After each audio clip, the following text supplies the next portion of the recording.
যদি ওয়াকফ নিয়ে আন্দোলন করতে হয় দিল্লিতে যান, এখানে নয়। এইটা নিয়ে আর গুলোগুলি করবেন না, গুলোগুলি করবেন না। যদি করেন সবচেয়ে বড় শত্রু আমি হব। যে কেন বারবার বলছে বলুন তো যে দিল্লি থেকে আন্দোলন করুন, এখানে করবেন না কেন? এইটা হচ্ছে পশ্চিম বাংলাটা আন্দোলন করার এখন উর্বর মাটি।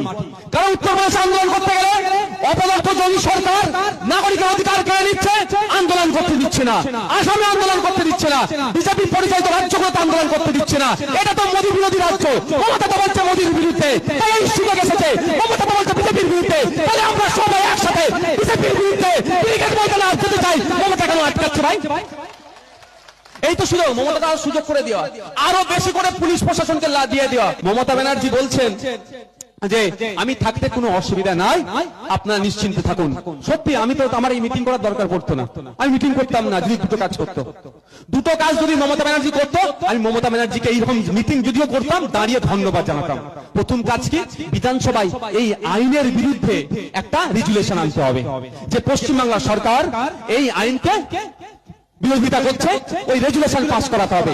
পাস করানোর পরেই সুপ্রিম কোর্টে গিয়ে মামলা করবে। এই দুটো কাজ যদি মমতা ব্যানার্জি করে, আমার মুখে মমতা ব্যানার্জির বিরোধিতা শুনলেও আমি মমতা ব্যানার্জির এই কাজকে সমর্থন করব, আমি ধন্যবাদ জানাবো। উনি করছেন? গভর্নমেন্ট কোনো অর্ডার দিয়েছেন, কোনো নোটিফিকেশন দিয়েছেন? ওনার মনে হয়েছে বলে দিয়েছে আপনাকে আমাকে বিশ্বাস করতে হবে? মুখের কথাই ভাই এই দেশ চলে না।